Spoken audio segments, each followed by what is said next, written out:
We're going to move on to the Fighting Illini in All Champaign. right. And last night, they laid an egg early.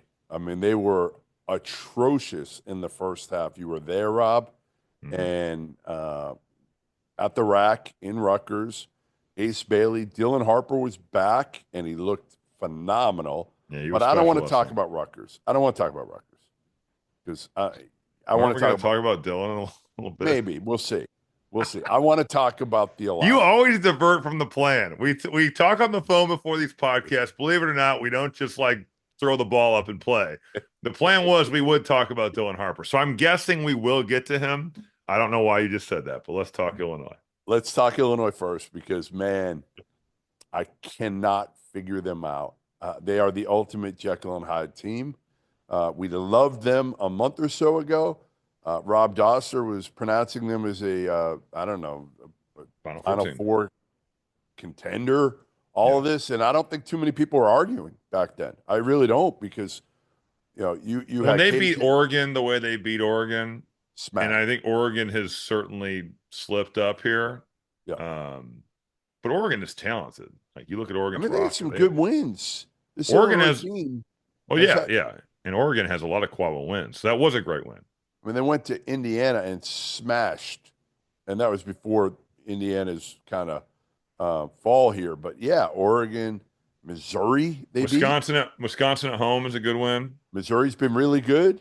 Arkansas is Wisconsin, Arkansas is aging better. yeah. So like this Illinois team has the peaks like up here and the Yeah. valleys like as low can go.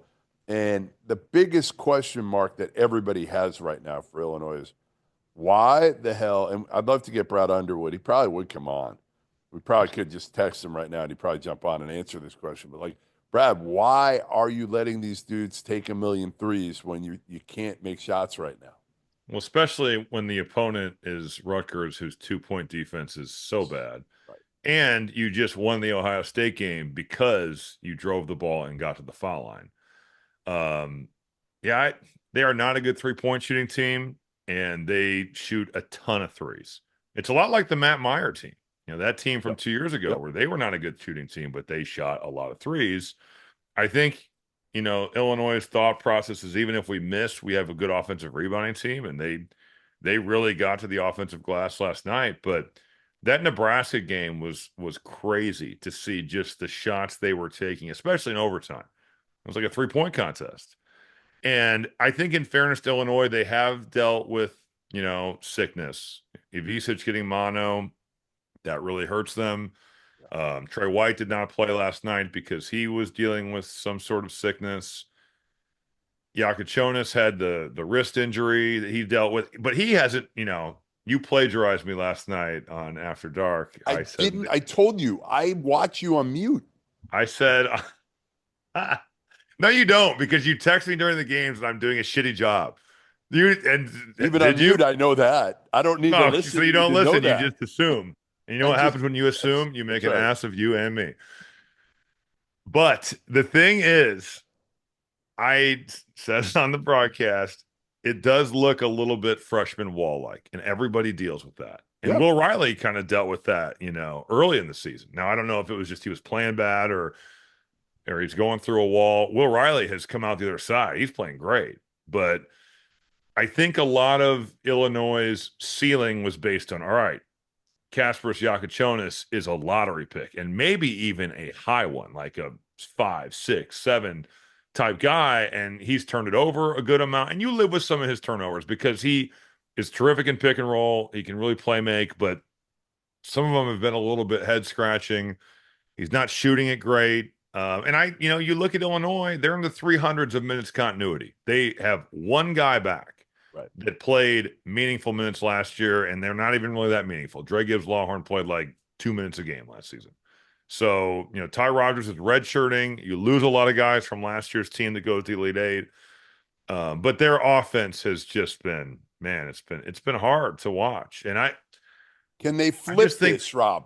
Like, where's your confidence level now with Illinois, whether they can flip it back? Because I think they're scary because they're talented.